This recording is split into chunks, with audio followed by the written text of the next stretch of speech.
Hello to everyone. Good morning and good afternoon too. Thanks a lot for your attendance. I'm the Knowledge Management and Learning Coordinator of the European initiative Bridge the Gap.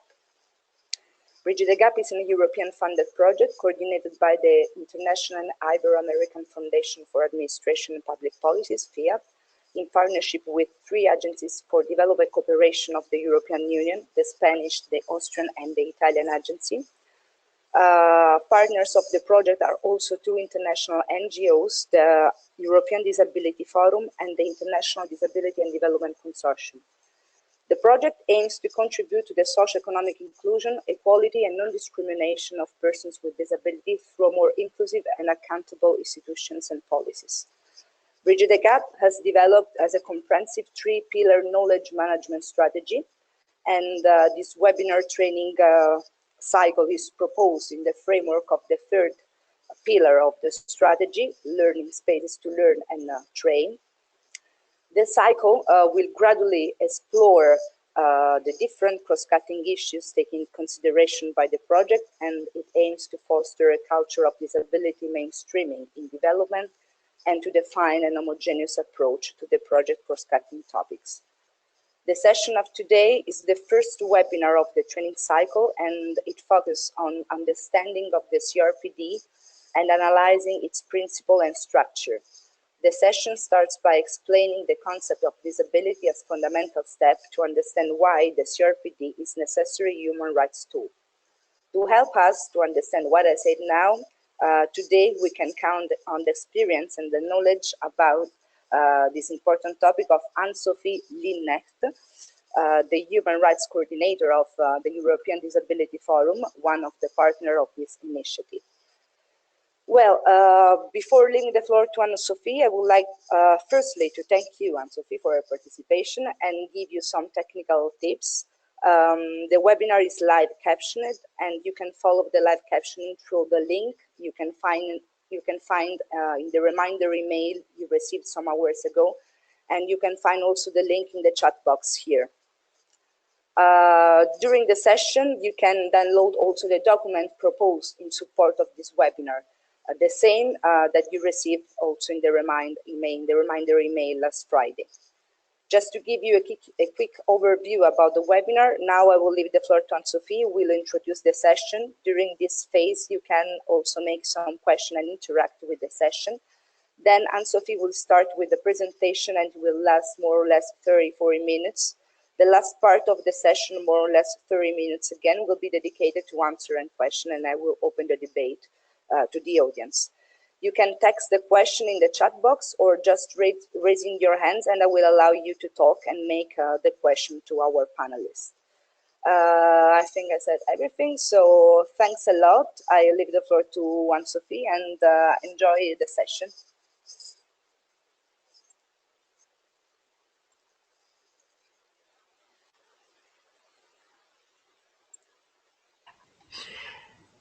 Thank you very much, Alicia. Good afternoon, everyone. I'm An-Sofie Leenknecht of the European Disability Forum, and I'm here in the room together with Alicia.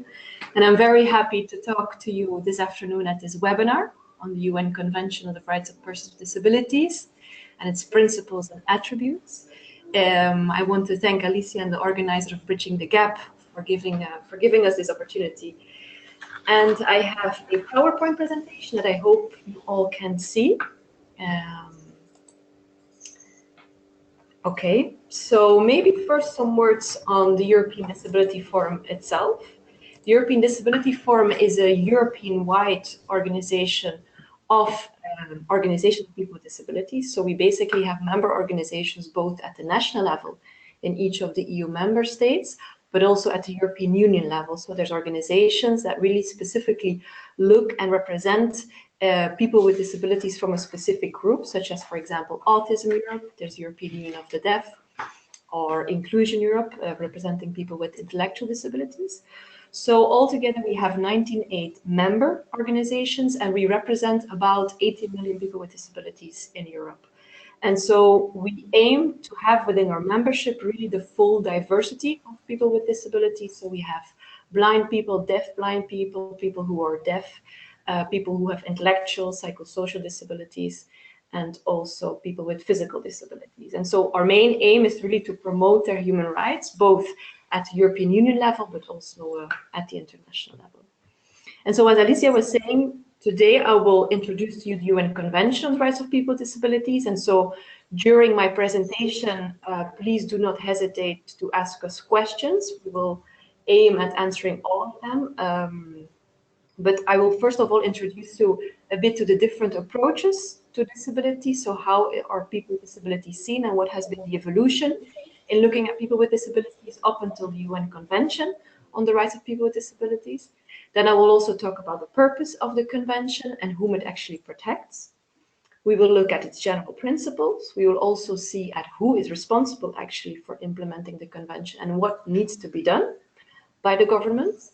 And we will then also lastly focus on how is it enforced, both at the national and at the international level. And I hope there will be plenty of time left for you to give your comments, to give your questions, and for me to also provide you with some answers.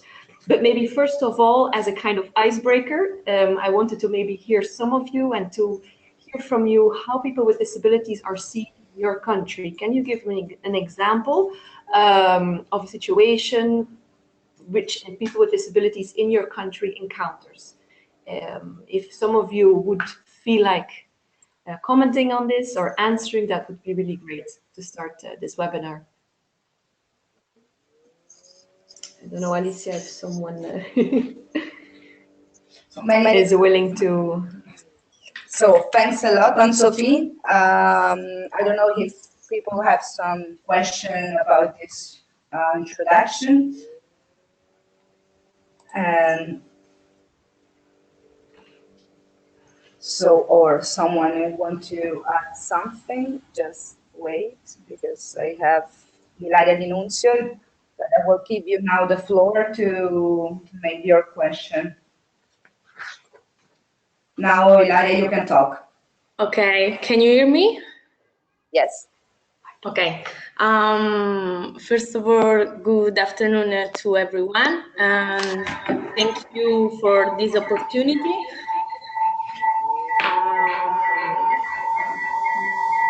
Sorry. Oh, it's very okay.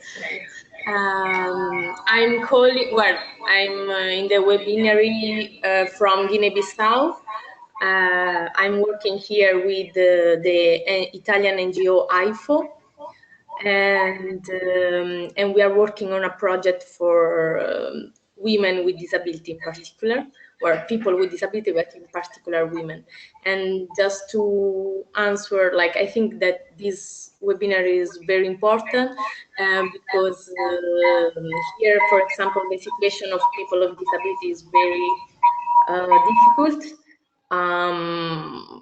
For example, yesterday I was in a village here, and one reaction of, we were discussing about people with disability, and one reaction was that they are spirits from somewhere, and they have to, sometimes they just have to die because this is what God is saying, or something like that. So I think that where in Africa in particular, there are a lot of situations like this, and I wanted just to share this situation. We are doing some, like, a lot with IFO, with other NGOs here. We are trying to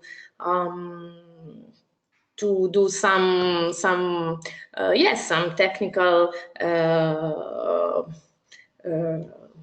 training for governments about the convention and about our role, their role, like they have responsibility, like civil society, and we are working here with the National Federation of Association of People with Disability. So I wanted just to share our work here, and thanks, just say thanks for this opportunity.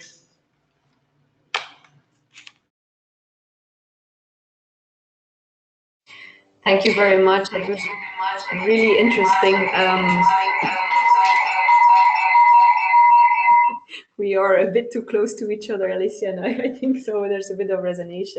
Thank you very much for this input. And it really shows a bit what I want to explain to you, that actually disability, how it works, there's different ways to looking at it.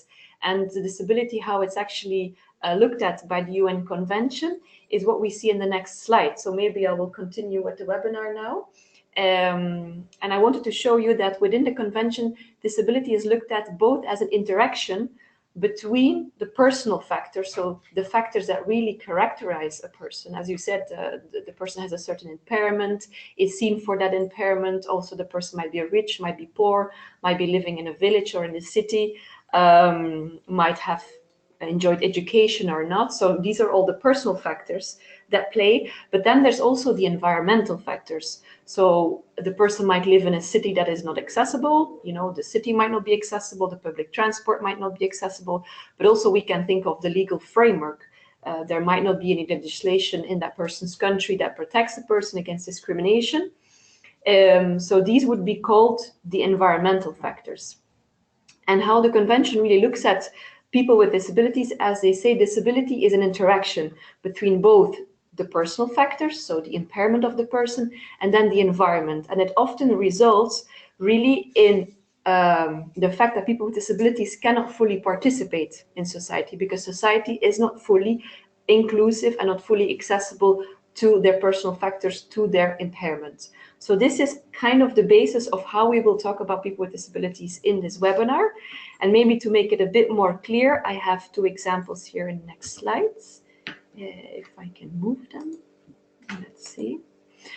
So disability as being a relation between the non-inclusive society and individuals. We can think, for example, about a man in a wheelchair. I have a picture here on the slide of a man in a wheelchair who stands in front of a huge staircase, and the man has just found a job, but unfortunately he's not able to actually go perform his job because the building where he has to go work has a huge staircase, or, for example, the transport to bring him from home to work might not be accessible. So this is an example of how we see disability. The same is true, for example, for a deaf woman who has to go with her child to the doctor.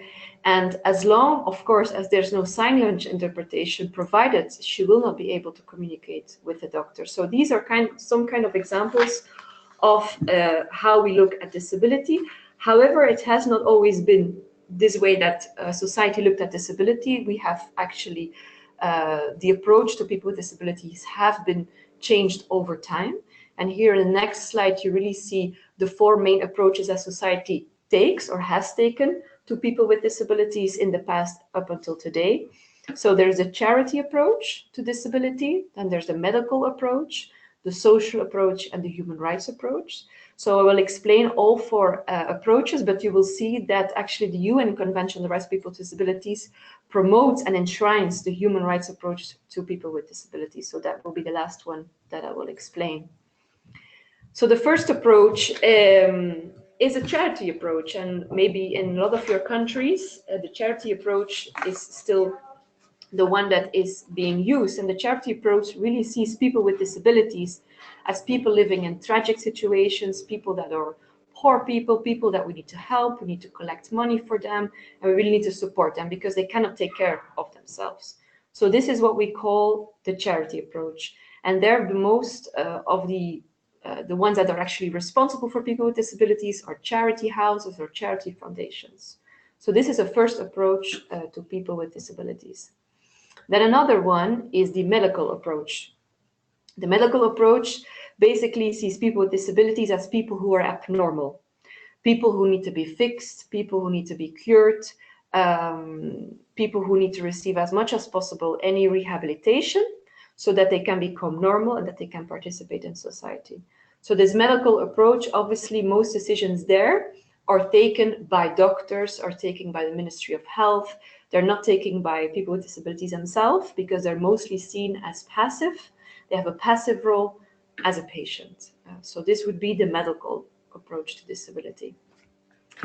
However, unfortunately, both this charity and medical approach to people with disabilities has had very negative consequences on the life of people with disabilities.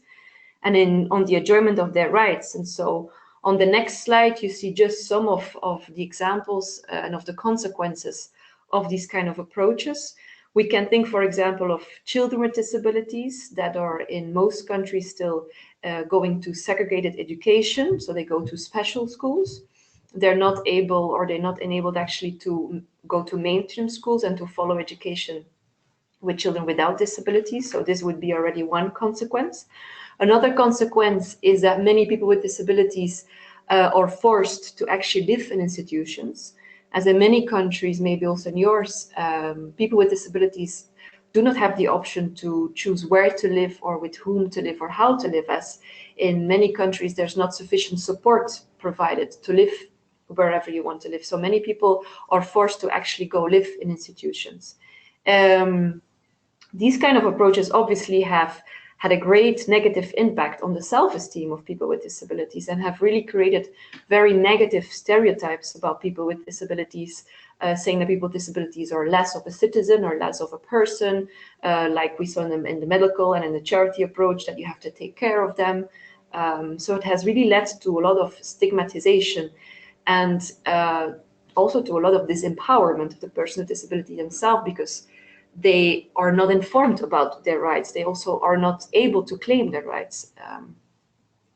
So in these kind of models also, the state is very absent. And so, and if the state intervenes, it's really more under the auspices of, okay, we're going to do some voluntary work where we're not obliged. This is not a duty, not a legal duty of us to actually support people with disabilities. This is more of a voluntary work. So these are some of the consequences of this charity and this medical approach. Luckily, we have already evolved to some other approaches to look at disability. And for example, the social approach doesn't look at disability anymore from only the personal characteristics. It doesn't say, okay, the disability is a problem of the person itself. It actually says that the disability is a problem of society. The fact that society is organized in a way that doesn't include people with disabilities. People with disabilities face barriers in society, which prevents actually their equal participation. And then we can think of barriers such as environmental barriers. As I already said, inaccessibility of the public environment, inaccessibility of transport, inaccessibility of public services, of schools, of hospitals. But we can also think of barriers such as attitudinal barriers, the fact that people with disabilities are seen in a negative way, that they are stigmatized. So all of these barriers, which are created by society in interaction with the person's impairment, prevents the person from actually participating on an equal basis with others, so as anyone else in society. And here the social model really calls upon people with disabilities to be able to participate in public policy making, so that we can ensure that all public services and all public policies are accessible and inclusive for them. And the ones that are responsible here are obviously the state, but then we don't only look at the Ministry of Health, but we look at all ministries. So all ministries have their responsibility to ensure that people with disabilities can fully participate, and society as a whole, every individual in society also has a responsibility on this. So this would be the social model to disability. Then if we look at the next and the last model, next and the last approach to people with disabilities, the one that actually is enshrined with the UN Convention on the Rights of People with Disabilities, it's really the human rights-based approach to people with disabilities. And it looks at people with disabilities as part of human diversity. Because being a human is, of course, part of being within a broad spectrum of different possibilities. Each and every one of us is different. Each and every one of us has different ways of communicating, has different ways of seeing things, of thinking, of also walking. So here people with disabilities are seen as part of humankind. And the human rights approach really sees people with disabilities as part of society, together with people without disabilities. And it says people with disabilities have the same rights and the same obligation just as anyone else in society. And they should, of course, enjoy all the human rights just as anyone else in society, and they should be full rights holders. So they really should be able to make decisions about their own life and to do this at all times one of the very important concepts that might come in another webinar is the concept of equal recognition before the law. The fact that people with disabilities at all times should have their legal capacity, because many people with disabilities today are denied their legal capacity, and this means that their legal personhood has been taken away, which prevents them from taking any legal decision in their lives. They cannot sign an employment contract, they cannot decide to get married, they cannot decide to sign a lease contract when they want to rent an apartment, for example. So the convention really, as one of its main rights, says that people with disabilities at all times should have their legal capacity, should remain within their legal personhood, so they can make decisions to organize their own life and to be able to be fully included in all activities of society, be it school or family life, community life, work. All laws should be enforced so that they are able to fully and on an equal level with others be able to participate. So here again, the ones that are responsible are the state, obviously, and all ministries that are within the state, and also society as a whole. So these are the 4 approaches to disabilities that, as you have seen, have evolved over time. And with the convention, we have really what we call this paradigm shift in attitudes and in approaches to persons with disabilities, because people with disabilities are no longer seen by the convention as objects of charity, of medical treatment, social protection. People with disabilities are really rights holders. They are capable of claiming their own rights, of making decisions about their own lives, based, of course, on free and informed consent, and they should be able to be active citizens within society. So this is the human rights-based approach to disability. This is the one that is enshrined in the convention. And if we turn to the convention itself now, you can see in its Article 1, where it states that persons with disabilities include those who have long-term physical, mental, intellectual, or sensory impairments, which in interaction with various barriers may hinder their full and effective participation in society on an equal basis with others. So this is really a key article within the convention. It's not quite a definition of disability, because also the convention in its preamble, so in the text of the convention that goes before the articles, the preamble of the convention, it states that disability is actually an evolving concept, is a concept that changes over time, that might change over time as societies might become more inclusive. But it might also change from how you see disability, might also change from society to society, because some societies might be more accessible and more inclusive of people with disabilities than others. So this Article 1 really reflects the human rights-based approach to disability. And important here is also to state, or to look at the word include, where it says people with disabilities include those who have. So it's to say that this article does not have an exhaustive list of who is a person with disability today, but that, of course, other people with disabilities can also be considered having a disability, and it might not be included in this list. So this was Article 1 of the convention. Now, when we turn a bit more to the convention itself, and maybe just some words on what is actually the UN Convention of the Rights of People with Disabilities, then I would like to tell you that it's an internationally agreed document that recognizes the universal human rights standards on the rights of people with disabilities. So we often say that it supersedes all other and older instruments that talk about the rights of people with disabilities. In Europe, we can think of the European Convention on Human Rights, or all other national or European legislation that predates the CRPD should actually be interpreted and applied in light of the UN Convention on the Rights of People with Disabilities, as this is the latest and the most universal legal instrument that enshrines all these human rights standards of people with disabilities. And so it talks about the rights that people with disabilities have. It also looks at what the obligations are for the states to promote and to protect the human rights.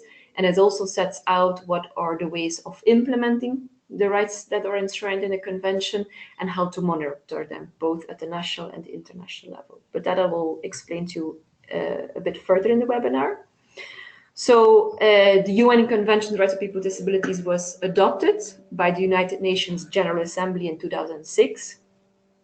And it was actually quite a unique process because for the first time in history, not only the state parties of the United Nations were drafting and negotiating on the text of the UN Convention, also organizations of people with disabilities themselves were sitting around a table and were actually together with the state parties negotiating and drafting the text, which is a very unique way of working. And so the United Nations Convention was open for signature in 2007, and already, very many countries have ratified the convention quite quickly. And so today we have 176 countries already worldwide that have ratified. And within Europe, we have universal ratification of the UN Convention because since 2 weeks, we have all EU member states that have ratified the convention. And also we have the European Union itself that also has ratified the convention, also for the first time in its history. So this is a little bit on the history of the convention itself.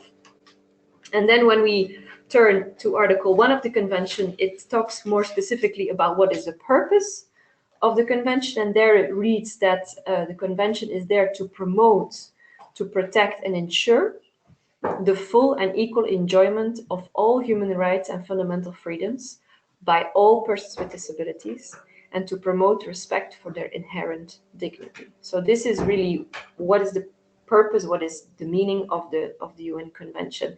And when we look at the word promote, protect, ensure, we can think of to promote all human rights by people with disabilities is really that states have to take all actions to uphold the rights of that are enshrined in the convention. And to protect means actually the state should ensure that no one is denied all the rights that are enshrined in the convention. So also third parties should make sure that they do not discriminate against people with disabilities. And to ensure is, of course, that the state has to take many proactive measures so that people with disabilities actually have access to all of the rights that are written down in the convention. So these are three important words that we could spend another webinar on. But so two other words that I also wanted to highlight is the word enjoyment of all human rights by all people with disabilities, because I want to stress that there's really no hierarchy between the human rights that are written in the convention, and also no hierarchy between certain groups of people with disabilities. It's really that the convention says that all groups of people with disabilities should be able to enjoy all human rights. For example, children with intellectual disability or deaf children, they equally should have access to mainstream inclusive education, or people with psychosocial disabilities and people with people living with a wheelchair should equally have access to be living in the community and to live where they want and with whom they want. So really there should not be a hierarchy between certain groups of people with disabilities and certain groups of rights. So this is also a very important thing to consider. And so when we turn to whom is actually protected by the convention, we already said it, and then we turn back to this concept of disability that is enshrined in Article 1. And here, as I already said, the convention really covers the diversity of people with disabilities. So it protects people both with physical disabilities, people with intellectual, psychosocial disabilities, people who are blind, who are deaf-blind. So whenever you undertake anything on the rights of people with disabilities, it's important to think of this diversity, of people with disabilities and try to support all these different groups. But then I also already wanted to tell you that the convention looks more into depth into specific groups of people with disabilities, which are women and children with disabilities. They each have a specific article within the convention. For women with disabilities, it's Article 6 of the convention, and for children with disabilities, it's Article 7. And so, because of course they have recognized, as there are other groups also, but they have recognized for women and children with disabilities that they are even more at the margins of society, and they have even more difficulties for enjoying the human rights. So it's important in the actions that everyone is undertaking, so the state, but also third parties, that you mainstream the rights of women and girls with disabilities and of boys with disabilities, and that you also undertake specific actions to ensure that they're always included in anything you undertake. Of course, there's other groups of people with disabilities that we have to pay particular attention to. There's older people with disabilities that face specific barriers. Very recently, also my organization has started working on refugees with disabilities, which is another group within Europe that face many barriers to actually be included in all the public services that are out there for refugees in general, that have obviously more obstacles than others also to participate in education, in work. So there's obviously many different groups of people with disabilities that we have to think of when we work on this issue. Now, another very important article within the convention is Article 3. And Article 3 really looks at what are the principles of the convention, which basically means is what is the basis that you have to take whenever you're undertaking any project, whenever there's any proposal for new law, for new policy. These kind of principles have to always be respected. They also apply to all of the rights within the convention, so to all of the different areas of life, and they are connected with each other. So really, this is one of the most important articles within the convention, and this is really something to look at whenever you're doing anything on the rights of people with disabilities. And for example, we can read that one of the principles is the respect for dignity and individual autonomy. So here, the convention actually means that every person should be able to make decisions for him or for herself. So it talks about self-determination. As I already said, every person with disability should have their legal capacity. They should have the right to decide themselves where they go to work, where they go to school, where they go to live, whom to marry, where they go to the theater, which sports they want to undertake, where they go voting. So this really talks about individual autonomy. Then the next principle talks about non-discrimination, as this is really also one of the cornerstones of the convention. And it basically means that people with disabilities should not be discriminated against in any area of life, whether it be healthcare, also on the right to vote. Many people with disabilities are not able to vote because many people with disabilities are deprived of the legal capacity. So also people with disabilities should not be discriminated against in all areas of life. People with disabilities should be able to participate and be included in society, which is the next principle. So they should not be put in separate or segregated structures, be it institutions or be it segregated schools. People with disabilities should always be supported to be able to be included and participate in all activities of society, just like anyone else. Then the next principle looks at the respect for difference and diversity, and this comes really back to the human rights-based approach to disability and to the diversity that we have within humankind and the respect that we need to have for this. Then another very important principle is the one on accessibility.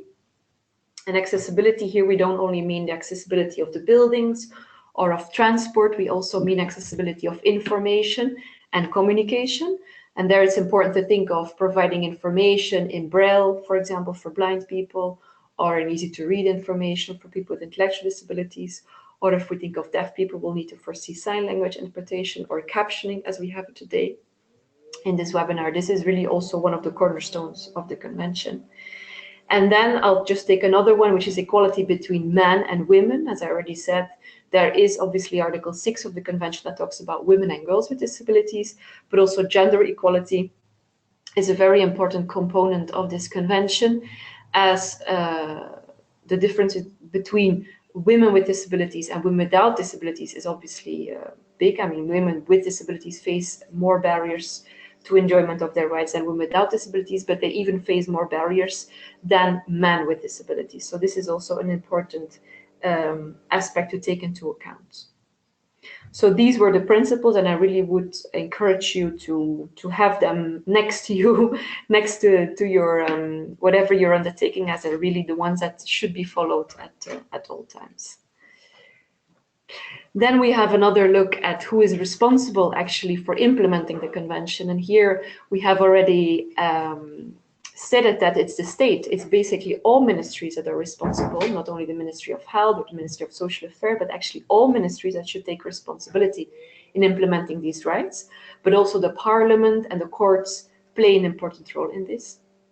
And the state basically has to ensure that all of its government, its parliaments, its justice system works to implement the convention, but that also the private sector The business sector, the private sector does not discriminate against people with disabilities. Also, that all professionals working in the justice sector, in the police sector, in the teaching sector, in the health sector, that basically they respect the UN Convention on the Rights of People with Disabilities, and that of course all of society awareness is being raised on this, and that everyone does not discriminate against people with disabilities, basically. And you can give an example how the state has to ensure that, for example, the business sector should not discriminate against people with disabilities. When we think of an employer that wants to employ a new colleague, then obviously the employer cannot say, but you have a disability, so I'm not gonna take you. You're not suitable for the job because of your disability. This would be discrimination, and so the state has to ensure that does not happen, and it can ensure this by adopting non-discrimination legislation. So these are really the different actors in society that are responsible for implementing the convention. And what needs actually to be done? Very many different things needs to be done. And here we can look at Article 4 of the Convention, which looks more specifically at what are the general obligations. And so what are the general obligations? What needs to be done by the state is obviously the state needs to look at all of its legislation, at all of its policies, and it needs to see where it discriminates against people with disabilities. And for these laws and policies that actually discriminate, they have to change them. They have to change them. They might also have to adopt new pieces of legislation, and they also might have to look at mainstreaming the rights of people with disabilities within all relevant laws and policies. So this is one of the first things that a state should do for implementing the convention. Then also the state should raise awareness on the rights of people with disabilities, and of course on the human rights approach to disability. It's important that society as a whole is aware that people with disabilities are, just like anyone else, citizens with rights and with obligations. And the state should also provide and fund training for professionals. As we already said, professionals both in the justice, in the police sector, in the health sector, education, employment sector, trade unions, for example, they should all be trained in what is the UN Convention and what is this human rights-based approach to disability. It's also important that more research is undertaken on the rights of people with disabilities, as today we still really lack a lot of information on who are people with disabilities, what are the support needs of people with disabilities. Also, research should go in making certain goods and services more accessible, as this will allow, obviously, people with disabilities to participate fully in society, to take a public transport, to take the train to another country, to be able to go to the ATM and take out money just like anyone else. So also goods and services should be made accessible. The state also has to make a priority of collecting data on people with disabilities, and this data should always be disaggregated by gender, but also preferably by age. We really have a huge gap also within Europe on data on the rights of people with disabilities. Obviously, the state also has to strengthen its own institutions, its own ministries, its own courts, for example, by training on the UN Convention. Also, national human rights institutions should receive the necessary training and the necessary funding to work on the convention. And lastly here, the state should also build the capacity of organizations of people with disabilities and people with disabilities themselves. So they should inform them about the rights they have, about how they can claim their rights. And they should really build the capacity and fund organizations of people with disabilities to be able to meaningfully participate in policy making. So these are some of the examples of what the state needs to be done. There's probably other ones that you might think of, but these are really some of the main ones that the state needs to be doing when it's implementing the UN Convention on the rights of people with disabilities. I'm just going to have some water. And another thing that the state has to do, which is very important, is to let people with disabilities and their representative organizations participate in the development of new legislation, of new policy. As I said earlier, people with disabilities and their organizations were sitting around the table in New York when the UN Convention was drafted. And from that time comes actually the slogan that you might have heard, "Nothing about us without us," which is really a call of people with disabilities themselves to be involved whenever the others talk about their lives, basically. And so the convention has really enshrined this right and this call in both Article 4 and Article 33. Article 4 looks more generally about the fact that people with disabilities should always be closely consulted and actively involved through their representative organizations in all decision-making processes that the state undertakes.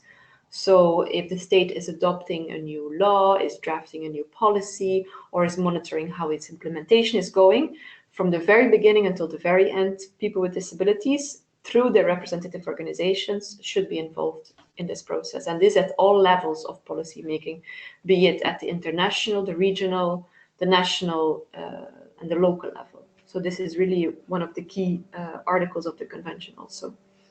And the convention states the same for monitoring of the convention, so also in the process of monitoring what the state is actually doing to implementing the convention. Also there, people with disabilities and their organizations should be fully involved and fully participate in this process.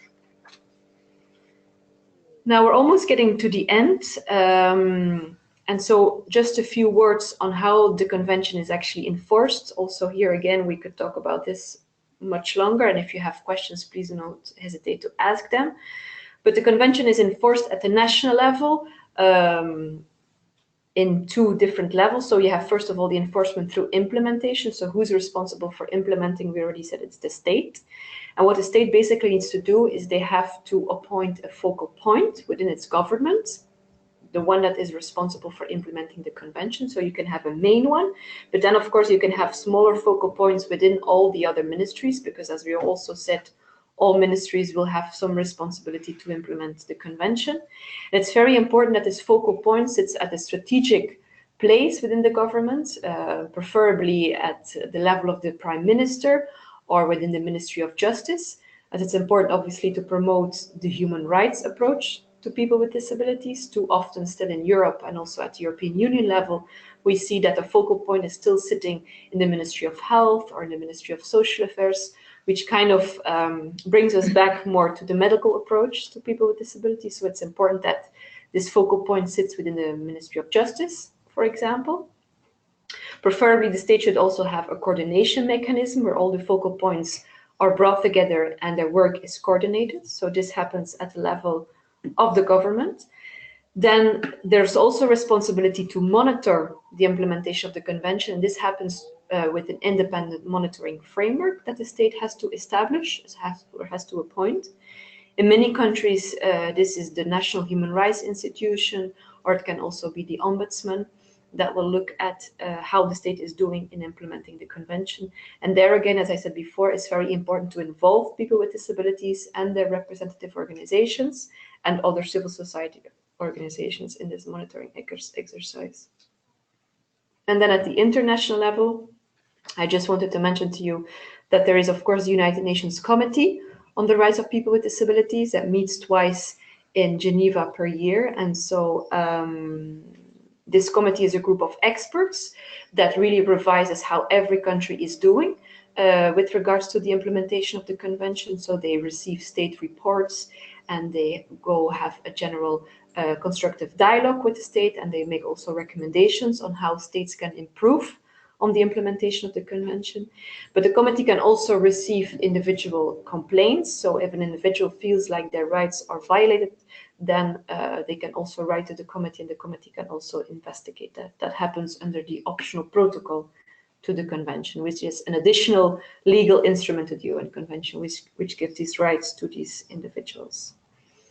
So this is really, in a snapshot, an introduction to the convention, to its principles, its attributes. I hope it was helpful for you. But please, I'm open. As I said, we will aim at answering all, but if not, please do not hesitate also to send us what you might have afterwards. I have included in the slides my email address. So you're welcome to send me an email, to drop me a line, and to continue this conversation. But thank you very much. Thanks a lot, An-Sofie, for this really interesting presentation. So I think that we really understood how much is important the convention and how much is really changed the approach. And let me just say that finally we are on the right way. And the work, maybe it's still long, but we are really on the right way. And for the first time, I think that we have a strong and useful tool to refer to. So thanks again, An-Sofie. I just would like now to open the answer and question and answer session. We have time enough, so I really would like to have an interactive session. So I would like to give you the floor. So just raising your hands. You can also text the question in the chat box, but just raising your hands and I will allow you to talk. So maybe we can really build an interactive session as well. So just let me check. So please feel free to raise your hand to ask some question to An-Sofie, that we have the opportunity to have a person with this strong experience and expertise too on the CRPD. We have a question from Thomas. Thomas, now I will allow you to talk.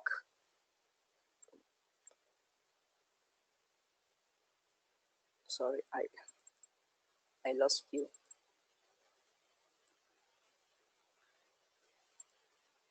Okay, Thomas, you can talk now. Yeah, my name is Thomas. I'm calling from Uganda. Thanks, Sophie, for the presentation. Are you getting me? Yeah, yes, of course. Yeah, I have two questions.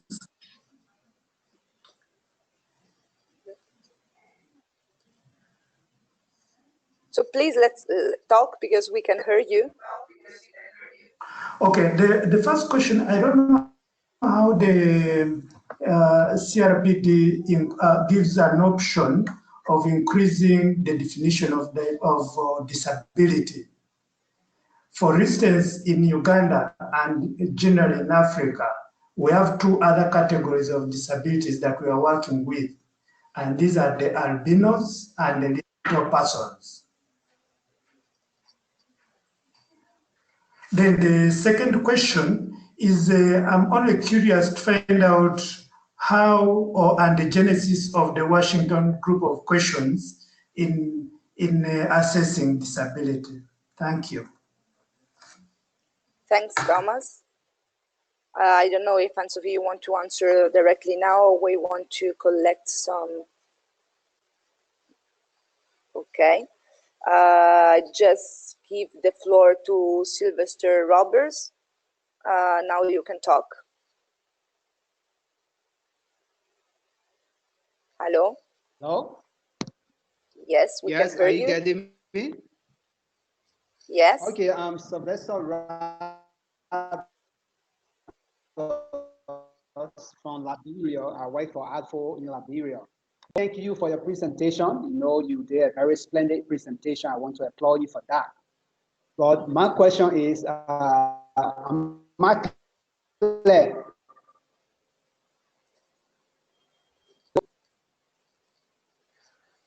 I'm sorry, but we can Hello? hear you.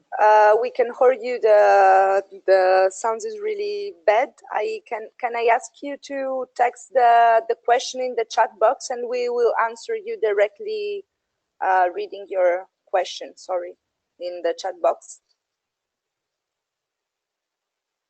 So I will try now to give the floor to Sunday. And please, sorry, Sylvester Roberts, you can text your question in the chat box. Now, Sandy, I give you the floor, I allowed you to talk. Okay, thank you, Alicia. My question is, first, you mentioned about 176 countries that have ratified the UNRCPD. Is there any mechanism for you to be able to determine how many countries have actually met the minimum standard or minimum requirements to say, yes, there is implementation? And I'm asking this question because looking at all that needs to be done in developing countries, say take Nigeria for instance, where I'm calling from, some of these even basic services cannot be even provided to abled persons. And people look at the huge cost of infrastructure in terms of ensuring that the UNRCPD is implemented the way it should be. So any ideas, any suggestions as what you think can be done? Because I see Europe and Africa, we are generational, I mean, thousands of years apart. I wonder when we would ever reach where we can provide buses where disabled people can get onto buses without any problem, where we can provide schools where children with disability can have good education. While this is all good, I'm all for it. I'm really struggling to understand in where I live how this can be ever practicable. Thanks a lot. I don't know if you want to start answering, An-Sofie, or we continue with the questions. Maybe one more. So I give you the floor to Andrea Fichtmüller. I'm sorry for the pronunciation. So now you can talk, Andrea.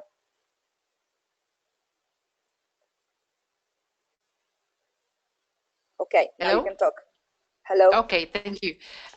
Yes, calling you from Abilis Foundation, Finland. We are supporting DPOs in the Global South, and we have a case in Tanzania where we are not quite sure how to advise them. DPOs have grouped together to form a consortium, and they have written the shadow report, so the alternative report. But now no one is going to treat that report because Tanzania has not, so the state of Tanzania has not fulfilled their reporting duties, and we are a bit in trouble how to advise now the DPOs how to go on with their shadow report. Are there any experiences among the listeners or from your side how to go about this case? Thank you. Thank you very much, Andrea. Now we stop just a little bit with the questions, and I give the floor to An-Sofie so she can answer, and then we will start again with a second round of questions. Thanks. Yes, thank you very much for these questions. They're all very interesting, and maybe the first one on people with albinism, I think it's very important to, include this group within the group of people with disabilities, as we've heard through several messages in the last years that people with albinism really face different human rights violations and really are excluded from society. So I think in all the work you undertake on people with disabilities, I would really encourage you to also involve people with albinism. And then on the question on the Washington group of questions, I think it's already a very good step forward in having CRPD compliant collection of data, because there has been several international instruments and international systems that actually had been looking at collecting data, but that was more based on looking at the medical model of people with disabilities, so really only collecting medical information. And I think that the Washington group set of questions is really a step forward in the good direction. So also here within the European Disability Forum, within my organization, we really promote this set of questions. So I would encourage you to continue working with them. Then the question regarding the fact that what would be the minimum standards and which countries actually have already implemented at a minimum level the UN Convention. I think it's a very good question. And I think, as you said, the situation differs very much from country to country and from continent to continent. And a good way of finding some inspiration and maybe finding some good practices also, or finding some minimum standards that can be applied everywhere, is to look at the concluding observations that the UN committee is making to all the different state parties. And there you will see that actually many state parties still face the same difficulties, still face the same issues, that people with disabilities in many countries are not able to vote, that many children with disabilities in many countries are not able to go to mainstream education. In Europe, it might be because we have such developed and well-resourced special education that it's very hard to make the shift to mainstream education. And in countries maybe in Africa, it might be that there's no schooling at all. But so I think that even if the context is very different, the recommendations that we should take and that we should take forward are kind of the same. And then the question on the alternative report in Tanzania, I think it's really to applaud that the DPOs have come together and already have drafted an alternative report. It really shows that they're very proactively monitoring what the state is doing. Now, if the state, if I understand it well, if the state has not submitted its report to the UN committee itself, that indeed is problematic, and I would really encourage you maybe to contact the UN committee and its secretariat in Geneva itself, to maybe ask them how they have faced this problem and how they have encouraged other states to actually submit. But I think the fact that there is this alternative report from the DPOs itself is already a very good instrument at the national level to encourage and to really urge your government itself to submit its national report. And I think you should not wait for the review process to start in Geneva to actually already use your alternative report, all the data that you've collected, all the recommendations that you have put in this alternative report to also already change policy already from tomorrow on. So.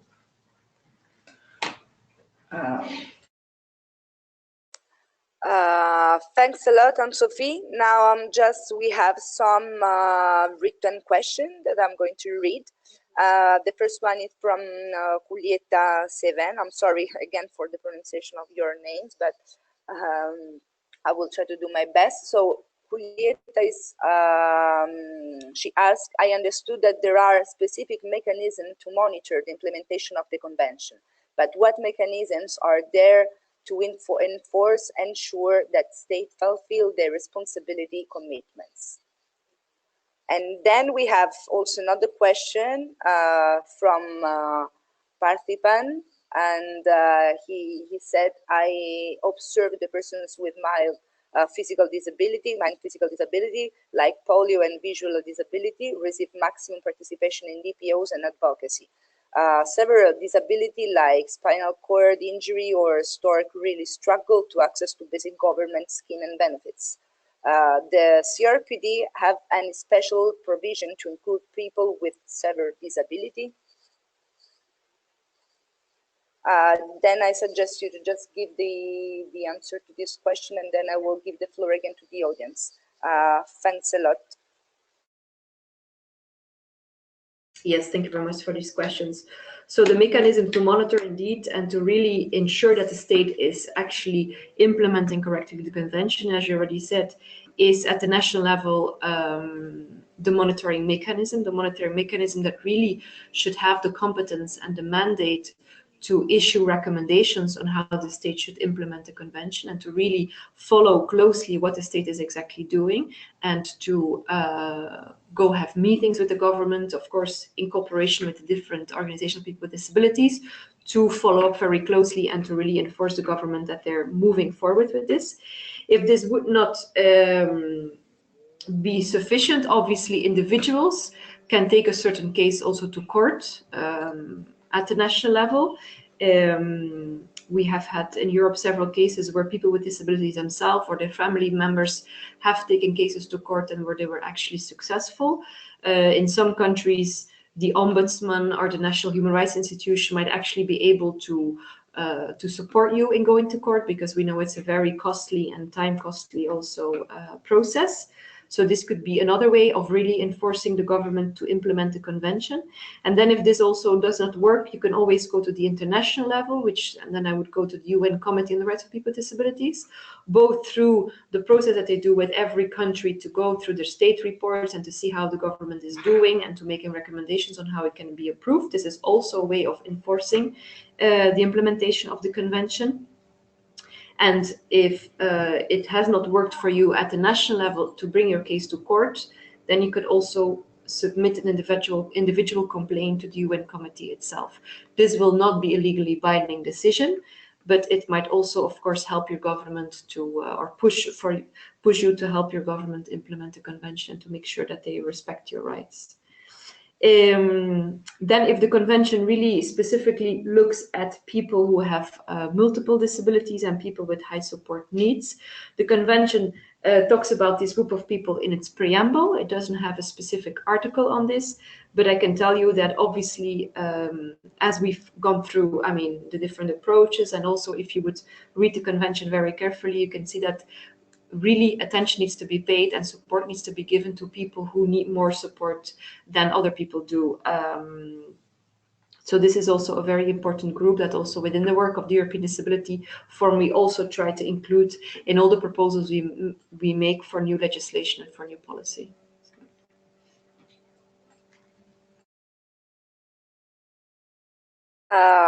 Thanks, An-Sofie. Now I'll give you the floor to Shurderson Subedi. Now you are allowed to talk.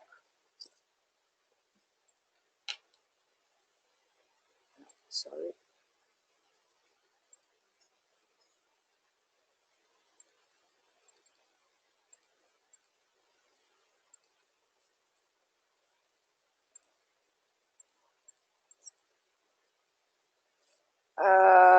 I'm really sorry, Shurderson, but we have some technical problems to allow you to talk. So could you please write the question in the chat box? In the meantime, I will read the answer of the question of Theodore Mauro. And he asks, could you describe how the CRPD works with the UN partner organization like UNICEF, UNESCO, etc.? Do this organization have a CRPD officer, etc.? And also we have another question by Murali. He asks, I'm sorry, no, it's not a question. So I will try to give the floor to Shurderson again. I don't know why it's not allowed me to give you the floor. Okay, I will try to give the floor to Murali. Just try, because you are also an organizer. I'm really sorry for that. Oh, yes, now Shurderson, you are allowed to talk. Hello, finally. Thanks. Okay. Yes. Yeah, thank you. Yeah, thank you, An-Sofie. I feel great presentations, and it is more learning for me. Next week, I'm going to organize one training, especially CRPD TOT, and it is more helpful for me.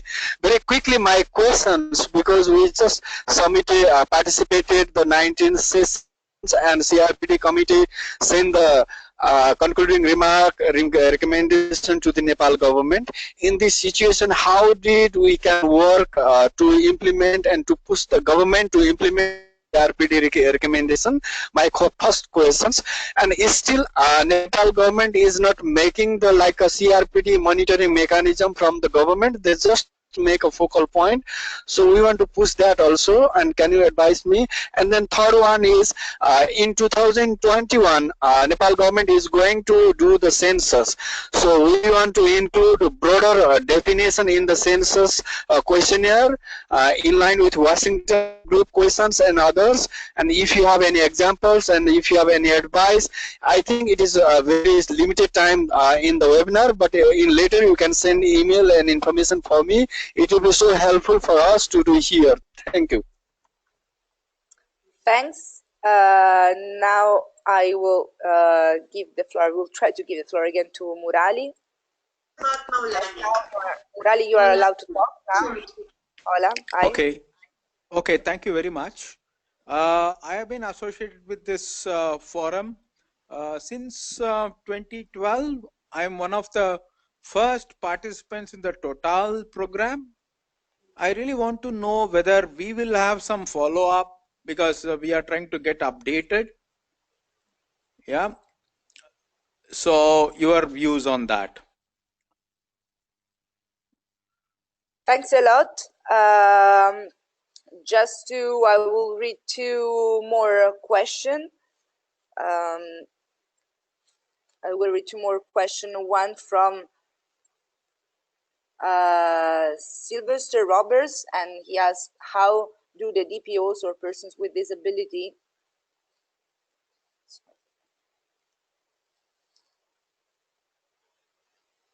how do the DPOs and persons with disability address their issues to the UN if their countries are not signed the optional protocol? Then I have another question from Alzuma, and say, my name is Salah Mountain and I'm a program manager at CBM's country office in Niger. As a part of the sensibilization of persons with disability in the public, we are recording audio interpretation of some articles of the CRPD. Could you give me some advice, for example, the most important articles, the key words related to these articles? Thank you. And just the last question from Silvia Lamy. Does the convention have a section of migrants who returns back to their home country who might suffer psychological distress after their return?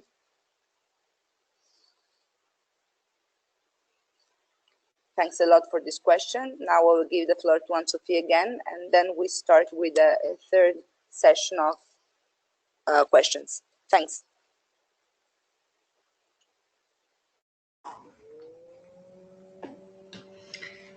Thank you very much. Many interesting questions I will try to answer. So the first question on how the UN system itself works and how the different UN agencies work together with, I guess, the UN Committee on the Rights of People with Disabilities. I have to say I don't work for the UN, so I am not so familiar. I work for a DPO here in Europe. But I know that, of course, all the different agencies such as UNICEF and UNESCO obviously also have to look at the UN Convention, and they have to implement the Convention also within their work.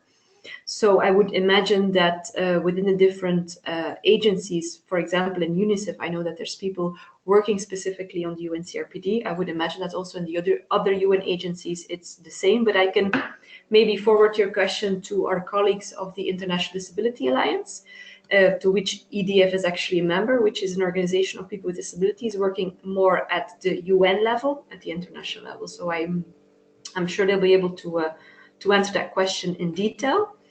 Then from the gentleman from Nepal on the concluding observations that your country has just received from the CRPD committee.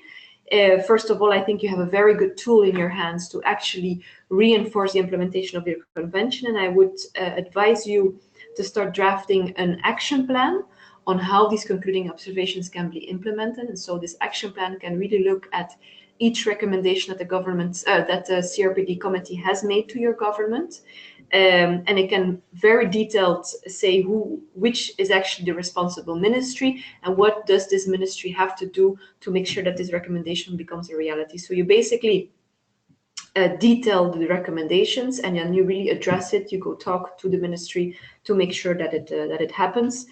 And I would say the same for establishing the independent framework. I don't know if you knew about the possibility or if it has been included within the recommendations that the CRPD committee made to your government, which we call urgent follow-up recommendations. These are recommendations to which the government has to reply within 1 year after the concluding observations were published. I think asking for the establishment of an independent framework is really some kind of recommendation that should be in this urgent follow-up recommendation. So this might be something for the future to think about, to also push your government to really move forward quickly. As you said rightly, this is a very important thing to have in your country, which is this independent framework that will monitor what your government is doing. Then on the Washington Group set of questions and the census, I'm happy to send you a document. It's true that, unfortunately, we don't have the time in this webinar to go into much detail. Also, the question that was on the Total program, I think it's the program that you referred to of the International Disability Alliance. So again, I was not directly involved. I know it exists and I know it's a great program, but I wasn't directly involved. So I can put you in contact with my colleagues at IDA to make sure that they can answer you on what is the follow-up on this. Then there was a question to whether, if your country has not ratified the optional protocol, what are the different mechanisms you have to write to or to actually be in contact with the UN mechanism. Well, there's several ones. I mean, the first one, as we already mentioned, is the fact that obviously your state will have to report to the CRPD committee on the actions it has taken to implement the convention, so which we call the review process. So obviously, as DPOs, you have the opportunity to be really involved in this review process, to draft your own alternative reports, saying what is the situation in your country on the rights of people with disabilities, and then to actively participate also to meet the CRPD committee if you have the chance, and to have really strong concluding observations with recommendations that can take the implementation of the convention forward in your country. However, the UN also has different other kind of human rights mechanisms. There's the Human Rights Council, which is a body also of the United Nations, which more looks at different states that have to report on what's the human rights situation overall of their country. They have to report this to other state parties of the UN. But I also know that their DPOs can provide input. So it's also another important UN mechanism. Of course, there's also the Special Rapporteur on the rights of people with disabilities, Ms. Catalina de Vandas, which can also receive any concerns you have, any questions you have. She's, for example, currently drafting a report on access to health and the right to health for people with disabilities. She has put out a questionnaire online where you can answer how is the situation with regards to health for people with disabilities. So this is also an important venue or an important mechanism to contribute to. Then there was a question on audio description of the CRPD and audio interpretation. I would really, maybe we can continue this conversation over email, but I would really encourage you to look at the first article of the convention up until Article 5, and then maybe Article 1, 2, 3, 4 are very important, and maybe Article 33 also, but there's so many different articles, so maybe we can have a further conversation over email. And then there was a question, if I understood correctly, on refugees with disabilities and the mental health situation. Obviously, the situation of refugees with disabilities is, I mean, all the rights of the convention apply to refugees with disabilities, and of course also to the mental health situation of refugees with disabilities. So here we have to ensure that refugees that return to their country, that they're able to access all public services, for example, mental health public services, that they are able to access them, that these mental health services are also inclusive of the support needs that they need, that they are also not discriminated when they have to find a job again or have to send their children to school. It's very important to interpret all the different rights of the convention also for this group of people. I don't know if there's any other questions. So thanks a lot for your answers, An-Sofie. Now we have just time for a couple of questions more, and then also I ask you, to An-Sofie, to try to sum up your answers, because we have a quarter more. So I'm just reading two questions in the chat box. The first one is from Ruth. She said, I'm concerned about the registration of persons with disability. I'm in Uganda and I'm working with children with spina bifida and hydrocephalus, but each forum, especially government-aligned ministries, they question about the national statistics, but it's not documented. Could it be a problem with the categorization of disability or a gap in the system to capture the national statistics of persons with disability? Then I have another question from Rehab. Do you think that the local organization for persons with disability can play a great role with the UN in monitoring the state and in for the change of laws and policies?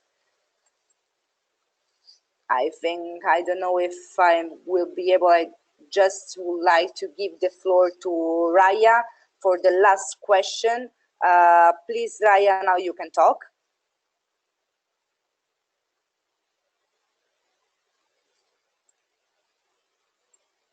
Hello? Okay, no, I can hear you, Raya, but I see that you written your answer, your question, so I'm not sorry, you have some just problem with the connection, and so no question. And if you have any other question for An-Sofie, just please raise your hands or try to text it on the chat box or raising your hand. If not, I give you the floor to An-Sofie for the last answer. Thank you so much. So indeed, the first question on children with spina bifida, it's very problematic if these children are not captured in a data collection, because as you say, if they're not captured in a data collection, they will not be able, I mean, they will probably not be recognized as people with disabilities in your country, and so they will not be able to claim the necessary support services that they need to live. And so I would really recommend you to go to your government and to talk about the situation of this group of people with disabilities, and to make sure that in the next census, in the next data collection efforts, that this group of people with disabilities can be included. So I would really encourage you to do that. And then the question on local DPOs, there's very valuable information, expertise, of course, that local DPOs have, as they're really close to people with disabilities and to the difficulties if they live every day. So I would encourage you to get in contact with other DPOs in your country. Maybe there is a national DPO, an organization that brings together different local DPOs, different groups of people with disabilities. I think it's always important to join forces, to work together, preferably at the national level, because then it would also be easier for you to speak with one voice towards your government, to make your claims stronger towards your government. And it might also be easier to actually interact with the international level, as for example, the UN Committee on the Rights of People with Disabilities. If you can all come together and you can call on the same issues, you might also have very strong recommendations coming out of the review process when your country is being reviewed, for example. So that would be my answers.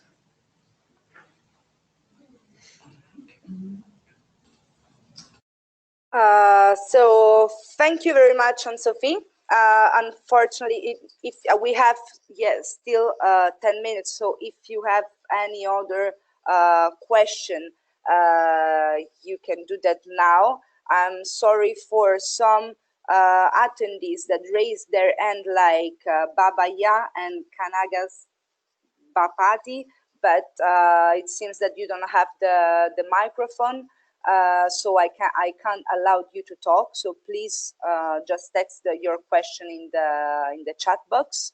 Yes, now I can see the Babaya microphone. So I give you the floor for the really last question.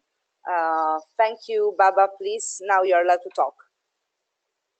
Yes, I can't get the audio very well. Can you hear me? Yes, can hear you. Yes, I've just managed to see you. I've had problems getting on. So has the webinar started?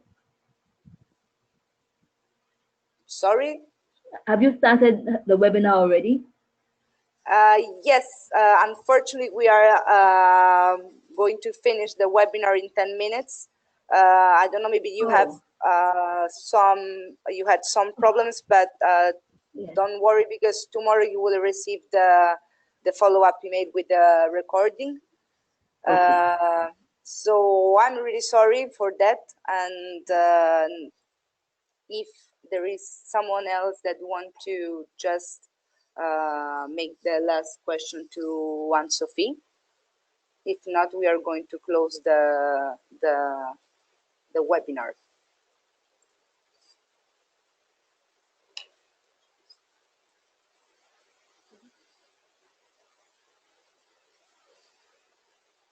Okay. I'm sorry, I can see that you have a lot of hands raised. We'll try to give the floor now to Sylvia. Sylvia, you are allowed to talk. Yes, good afternoon. I would like to share with the African colleagues one tool that could be very interesting because during, you know, the question,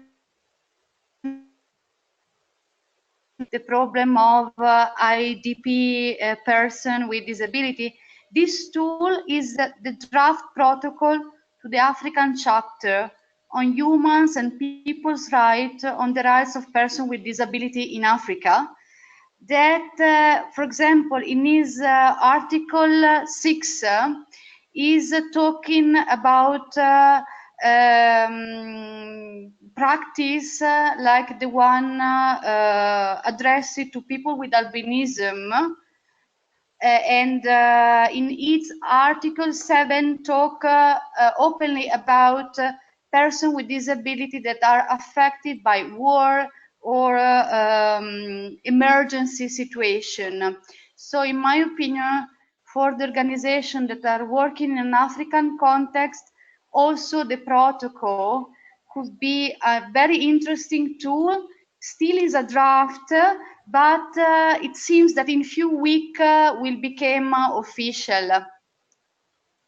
Just to share this important tool. Thanks a lot, Silvia.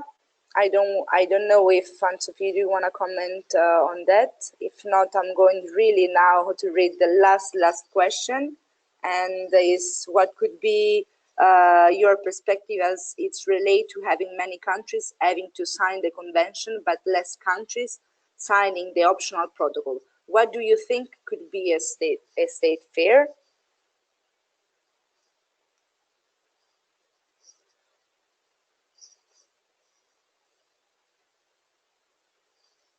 That's it. So now, An-Sofie, I give you the floor to answer to the last question. Yes, that's a very good question. And I actually have the same question here in Europe because all of the European member states and the European Union itself have ratified the UN Convention, but many of them still have not ratified the optional protocol, and also the European Union has not ratified it. So I'm not necessarily sure about what would be the fear of the state, maybe rather than fearing the fact that another international body might actually condemn them or say, okay, you have done something wrong, you violated the rights of this and this individual, which is actually what the optional protocol allows individuals to bring individual complaints to the CRPD committee and for the CRPD committee to take this decision. So I know that, for example, at the European Union level, it's also a matter of legal uncertainty because for the European Union level, obviously, they're not sure about all the different remedies at the national level, but also at the European Union level that have to be exhausted before an individual within the European Union could go to the CRPD committee. So I think that's really a complex mix of reasons why different countries might not feel so eager actually to ratify the optional protocol. But I think it's something very important to do, as in some countries and also at the European Union level, individuals might actually really, their human rights might be violated, they might not have any recourse, they might not have any remedy that they can run to. So then it's important, obviously, to have this option at the international level with the CRPD committee. Thank you.